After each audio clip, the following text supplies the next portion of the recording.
Now, I really want to move on at this point to a team that I don't want to say sold the bag here, but I am completely befuddled of what the heck was going on in upper management saying, you know what, let's really play it safe and only pick up two players during this trade deadline, and that is the Boston Red Sox picking up only Steven Matz and Dustin May during the trade deadline. I mean, I think that is for a team that has been in fourth place for so long, only under the Orioles, who look, we've had a crappy season and all. I'm talking as an Orioles fan here. We've had a crappy season as the Orioles, don't get me wrong, but we made some very high risk trades, one being Cedric Mullins, RIP to my boy.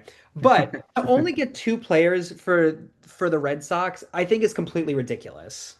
Yeah, I can this is the team I can really speak the most on. I do have connections that are very close to sources inside the Red Sox. So I was feeding information a lot to the Talk Sox uh writers group and in our community that we have in terms of the editorial staff. But from what I understand, the Red Sox were playing in higher waters. They did try, they were rumored very heavily for Joe Ryan. I don't know how close that got. It sounds like it was getting close-ish to the finish line, and maybe the deadline clock just kind of ran out of them. I did hear that they were really close on Dylan Cease, and then the Astros kind of jumped them, and then he ended up not getting traded at all because the Padres just pushed all their chips into the table. But from what I understand, the Red Sox plan this trade deadline was to watch what other teams did. It was obviously they're as you mentioned, they've been in fourth place a lot of the season. They're in third place right now, but the Rays made a lot of big moves right behind them. From what I understand, the Red Sox were just waiting to see if did the Yankees and the Blue Jays make big moves in the AL East? Did the Astros out west make big moves? Did the Mariners did the Tigers? And they were really kind of waiting to see because if those teams stayed, sort of complacent and they were, placated in their moves, I think the Red Sox would have really been aggressive. And ultimately, just the volume of trades that were made across the league, but especially among the American League elites. I mean, the Astros brought in Carlos Correa. They brought in, I can't even remember. My brain is fried from all this coverage, but they brought in so many good players. The Mariners got Eugenio Suarez and Josh Naylor from the Diamondbacks. The Tigers assembled the weirdest bullpen I've ever seen, but they made like five bullpen trades. The Yankees got Ryan McMahon and Camilo Doval. I mean, the Blue Jays got Shane Bieber. The Rays got a bunch of guys. So I think ultimately this was just a situation where, yeah, the Red Sox probably should have been more aggressive, but it was just it. I don't think Craig Breslow really believes it's their year. I think that he really, making sure the prospects develop, Roman Anthony, Marcelo Mayer when he's healthy, Christian Campbell, I think is going to come back up and play first base in the second half.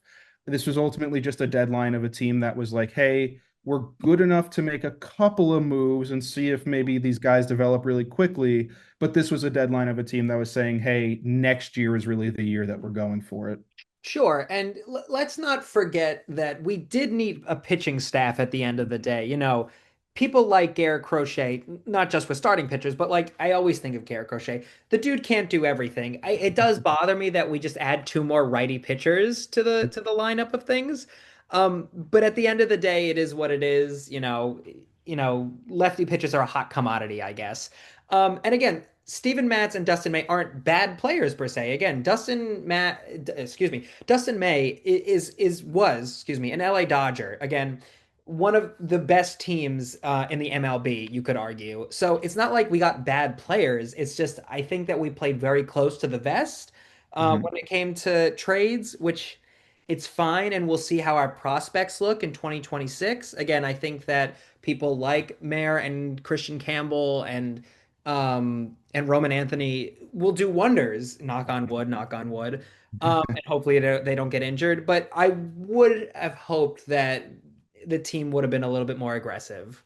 Yeah, no, I think I will, obviously Matz is probably just going to be a left-handed reliever out of the bullpen. May is obviously, right-handed starter who he's a good play. Again, it's one of those things where these are two good pitchers, as you said. It's just, Matz is a reliever. I think he's got another year of team control after this. He might be a rental. Dustin May is a rental. I really do like May. May has huge potential. He was actually way back in the day rumored as a target of the Red Sox in the Mookie Betts trade, which, it's I guess, sort of closing the loop on that now that they're finally getting him. But again, the Red Sox didn't really give up anything that was, that's going to damage the future of the franchise. Blaze Jordan is a nice prospect. They gave him to the Cardinals for Mats. I do really like James Tibbs. He was the centerpiece in that Rafael Devers trade, but he's blocked like 100 times over in the outfield right now with Jaron Duran and Anthony and Rafaela and Abreu and Password. I mean, there's so many The outfield. logjam never stops. Yeah, so it's just one of those things where if you I think my understanding of it is the Red Sox really like Dustin May and they were going to probably try to sign him in free agency this year. So why not give up a prospect that's probably never seeing the majors for you and see if you can't work with him and maybe try to extend him and try to, build him back up into the prospect or at least the pitcher that people thought he was going to be before all the injuries have come in recent years. But again, ultimately, I do think this was a really disappointing trade deadline for the Red Sox, but it's also not one where they mortgage the future and they said 2025 is our year. This is a team that's going to be really, really good in the future. And I do think it's a team that's going to be aggressive at future trade deadlines.